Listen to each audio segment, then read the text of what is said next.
And now, back to the second half of the discussion and your host, Mr. Standish. I'm very happy about it. Hello, I'm J.T. Standish, along with my guests.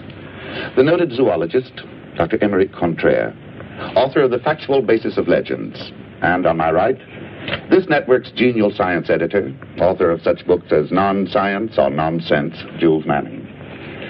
Our subject, the giant turtle Gamera, certainly one of the most controversial subjects of our time.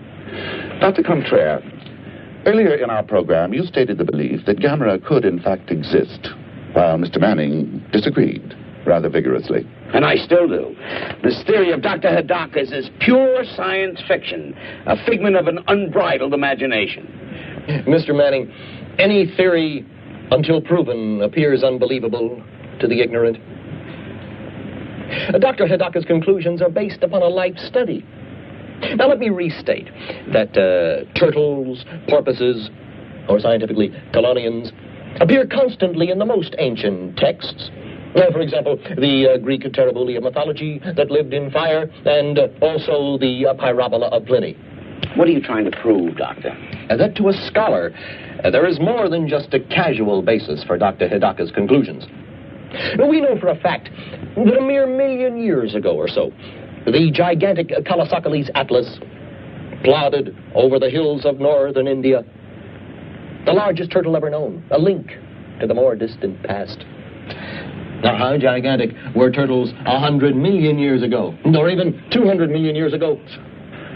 I'd like to discuss the conflicting newspaper reports. So you and the eminent Dr. Hidaka conclude that this Gamera creature has been hibernating underground for 200 million years until now, when he decides to take a stroll. Oh, Dr. Contraire, you do have a sense of humor. I'm simply advancing the theory that the great-granddaddy of all turtles could have reappeared, released from its tomb of ice by the explosion of the bomb. Now, you may blithely ignore the statements of Dr. Hidaka if you wish. However, I note that you haven't offered a more reasonable explanation for the total destruction of the Chitteramaru. If you'll get down from your pulpit for 1 minute, I'd like to ask you why Washington is so silent about all this. Or do you know more about it than the government? It would not be the first time Washington has kept the truth from the public, whether it be flying saucers or Gamera. Oh, so now you believe in flying saucers, along with 200 feet turtles that survive atomic bomb explosions. Of course, we all know there really is a Santa Claus. Oh, Dr. Contraire, every time you bray, you make a bigger jackass of yourself. Jules, please, we're on the air. Mr. Standish, I demand an apology. I've devoted my life to science. Gentlemen, You'll get no apology from me, Contraire. I prefer to You have no scholarships to back your arguments. You have no arguments, only invective.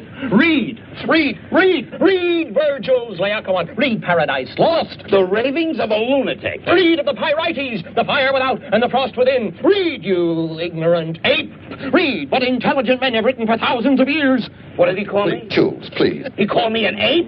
Gentlemen. Not merely ape. Quiet. Please remember Ignorant that we're ape. on... Why, you? Remember that we're Call on me. the How air, dare will you you, call me an gentlemen? ape? Where'd you get your diploma? Made in Ladies Japan? and gentlemen, Oh, you're going to give me we're right out of here. time. What do you want to advance, I man? hope you'll be Something with us for the again circus next or week for something? another What do you expect to discussion. make out of this? I'd like to Tell see you what you. the guests will be.